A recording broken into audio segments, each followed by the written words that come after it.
আজকে মোহনবাগান এবং ইস্টবেঙ্গল বাংলার দুই দলের কাছে কিন্তু অনেকটা সুবিধা হয়ে গেল। বিশেষ করে মোহনবাগান সমর্থকরা কিন্তু এই মুহূর্তে একটু আনন্দ করতেই পারেন, কারণ আজকে দুটো ভাইটাল ম্যাচে যে ফলাফলটা দাঁড়িয়েছে তাতে বাংলার দুই দলের চ্যাম্পিয়ন দৌড়ে কিন্তু কিছুটা হলেও বাড়তি সুবিধা পেয়ে যাচ্ছে।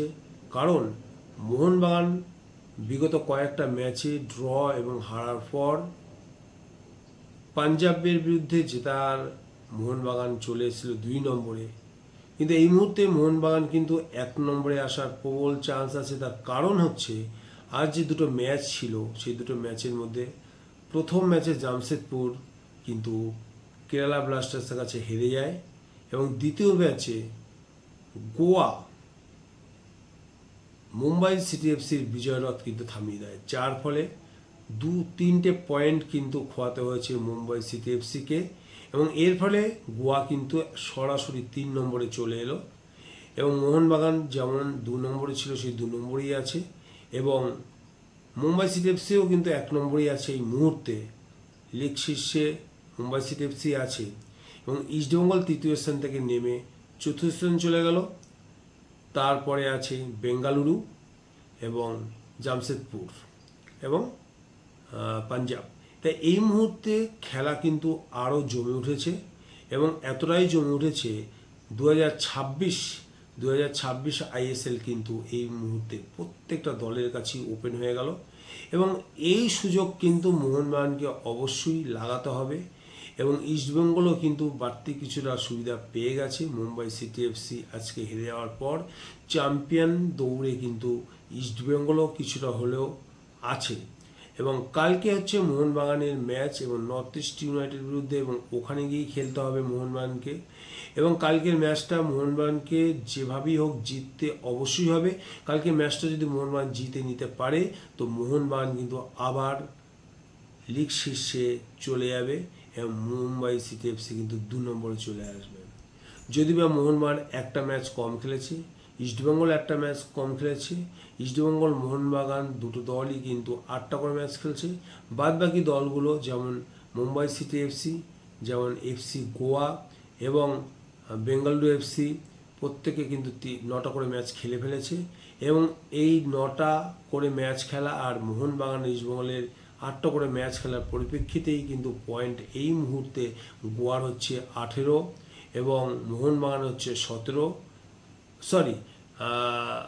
মুম্বাই সিটি এফসির 18 এবং তারাই কিন্তু লিগ শীর্ষে এবং দ্বিতীয় স্থানে আছে মোহনবাগান, তাদের হচ্ছে 17 এবং 1 পয়েন্ট নিচে কিন্তু গোয়া, তাদের পয়েন্ট সংগ্রহ 16 এবং তাদের পেছনেই কিন্তু ধাওয়া করছে ইস্টবেঙ্গল গোল পার্থক্যের জন্য 4র্থ স্থানে এবং তাদের সংগৃহীত পয়েন্ট 15।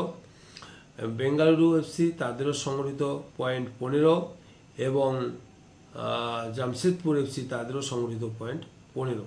এই 3টে দলেরও কিন্তু পয়েন্ট 15 করে, কিন্তু প্রত্যেকটা টিম কিন্তু 9টা করে ম্যাচ খেলে ফেলেছে শুধু ইস্টবেঙ্গল বাদে এবং মোহনবাগান বাদে এবং মোহনবাগান এই মুহূর্তে দ্বিতীয়। তো কালকের ম্যাচের কথায় আসা যাক, এই সুযোগটাকে কিন্তু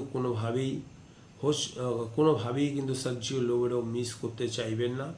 সার্জিও লোবেরোকে কিন্তু আর একটু সাহসী হতে হবে এবং প্রত্যেকটা ম্যাচে দখল নিয়ে ম্যাচটাকে জেতাতে হবে এবং যে করেই হোক কালকে নর্থ ইস্টকে কিন্তু হারাতেই হবে মোহনবাগান এবং মূল্যবান 3 পয়েন্ট অবশ্যই সংগ্রহ করে মোহনবাগান আমার ধারণা লিগ শীর্ষে অবশ্যই মোহনবাগান চলে যাবে এবং কালকে মোহনবাগানে কিন্তু আপুইয়ার খেলার সম্ভাবনা ক্ষীণ, অর্থাৎ সম্ভাবনা নেই বলে চলে। যদিও সার্জিও লোবেরো সাংবাদিক সম্মেলনে বলে দিয়েছে যে আপুইয়ার দিকটা আমি দেখছি, আজকের পর সিদ্ধান্ত নেব খেলতে পারবে কি পারবে না, ভালো কন্ডিশনে আছে, দ্রুত ফিট হচ্ছে। এই কথাগুলো বলার পর একটা জিনিস এখানে পরিষ্কার হয়ে যাচ্ছে যে সার্জিও লোবেরো কিন্তু এই রিস্ক নেবেন না, তাকে জোর করে নামিয়ে চোট পাইয়ে আবার দীর্ঘদিনের জন্য মাঠের বাইরে অবশ্যই এটা তিনি চাইবেন না। তো সাধারণত ওই আপুইয়াকে ছাড়াই, অর্থাৎ সেরা মিডফিল্ডকে ছাড়াই মোহনবাগানকে কালকে খেলতে হবে এবং সেইভাবেই মানসিক প্রস্তুতি অবশ্যই মোহনবাগানের প্লেয়ারদের নিতে হবে। তবে আলবার্টো রড্রিগেজ হয়তো কালকের ম্যাচে খেলবে না, পুরোপুরি সুস্থ হয়ে ওঠেনি, পুরো দায়িত্ব কিন্তু টম আলডারকে নিতে হবে। মেহতাব সিংকে নিয়েই এটা কিন্তু তাকে সম্পন্ন করতে হবে। টেক্সাইম ওভারল্যাপে যাচ্ছে ঠিক, কিন্তু ঠিকভাবে নেমে আসতে পারছি না। আর বয়সজনিত কারণে শুভাশিস বোস অনেকটা স্লথ হয়ে গেছে। তো কালকের ম্যাচে এদেরকে অবশ্যই বাড়তি দায়িত্ব অবশ্যই নিতে হবে। ম্যাচটা যে করেই হোক অবশ্যই জিততে হবে। এবং আপ ফ্রন্টে সাহালকে নামানোটা একেবারে বাধ্যবাধকতা। থাপা এবং সাহাল দুজনকে একবারেই নামিয়ে দিতে পারে। মিডফিল্ডে যেমন খেলছিল দিমিত্রি পেট্রোরাস একদম ঠিক আছে। এবং গত ম্যাচে দিমিত্রি পেট্রোরাসের ব্যাক হিল থেকেই কিন্তু আমাদের সেই বিশ্ববিখ্যাত গোলটা করেছিলেন সাহাল আব্দুল সামাদ। সুতরাং এই ম্যাচে তাকে প্রথম থেকেই নামাবে বলেই আশা করা যায়। এবং লিস্টন ক্লাসে মনবীর সিং, যে কথা আমি বারবার প্রত্যেকটা ভিডিওতে বলছি, একটা দারুণ কনফ্লিক্ট চলছে কাকে নামানো ঠিক, কাকে নামানো ঠিক। আমার তো মনে হয় দুজন প্লেয়ারের মধ্যে যে কোনো একজনকে নামানোই হচ্ছে কোচের কাছে এটাই হচ্ছে সবচেয়ে ভালো। তার কারণ হচ্ছে প্রথম যদি ফার্স্ট হাফে যদি রবসন রবিনোকে নামায়, তাহলে সেকেন্ড হাফে নামানো উচিত লিস্টন ক্লাসোকে। লিস্টন ক্লাসোকে প্রত্যেক ম্যাচেই খেলা উচিত, বসিয়ে রাখার মতো নয়। এবং যতক্ষণ সে মাঠে থাকবে বিপক্ষ কিন্তু যথেষ্ট সতর্ক থাকবে এবং সাইড ব্যাকগুলো কিন্তু সবসময় কিন্তু ওভারল্যাপে যাওয়ার সুযোগ পাবে না। সুতরাং ক্লাসোতে যে কতটা কার্যকারী সেটা যে কোচিং করায় তিনিই বোঝেন। এবং সেই কারণে প্রত্যেকটা ম্যাচে লিস্টন ক্লাসোকে নামাতেই তারা বেশি পছন্দ করেন এবং কোনোভাবেই তাকে বসিয়ে রাখতে চান না। কারণ লিস্টন ক্লাসোর চোরা গতি যে কোনো সময় ম্যাচের রং কিন্তু বদলে দিতে পারে। দূর থেকে শট, নিখুঁত শট থেকে বহু ম্যাচ মোহনবাগান জয়লাভ করেছে। পাশাপাশি মোহনবাগানে রিজার্ভ বেঞ্চে কালকের জন্য আমি বলে দিচ্ছি, ফার্স্ট হাফ যদি জ্যামি ম্যাকলারেনকে নামায় এবং জ্যামি ম্যাকলারেন যদি ফার্স্ট হাফে সুবিধা করতে না পারে, সেকেন্ড হাফের শুরু থেকেই কিন্তু কামিন্সকে নামানো উচিত। এবং মিডফিল্ডে দিমিত্রি পেট্রোরাস যদি কোনো কারণে ফ্লপ করে, তাহলে দিমিত্রি পেট্রোরাসের পরিবর্তে রবসন রবিনোকে নামিয়ে একবার টেস্ট করা উচিত।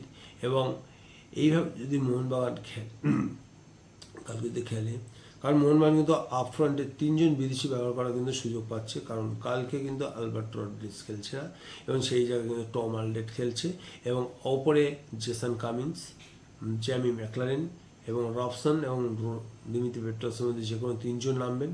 এবং আমার কাছে বেটার ফার্স্ট হাফে দিমিত্রিকে নামিয়ে রবসনকে বসিয়ে রাখো, সেকেন্ড হাফে রবসনকে নামিয়ে যদি প্রয়োজন হয় যে প্লেয়ার খেলতে পারছে না তাকে তুলে নাও।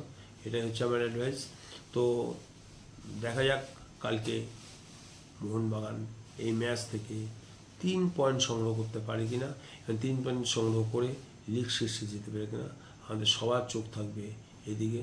আজকের ভিডিও আমি এখানেই শেষ করছি। তো ভিডিওটি কেমন লাগলো অবশ্যই কমেন্ট করে জানাবেন। আবার দেখা হবে নতুন কোনো ভিডিওতে। বাই।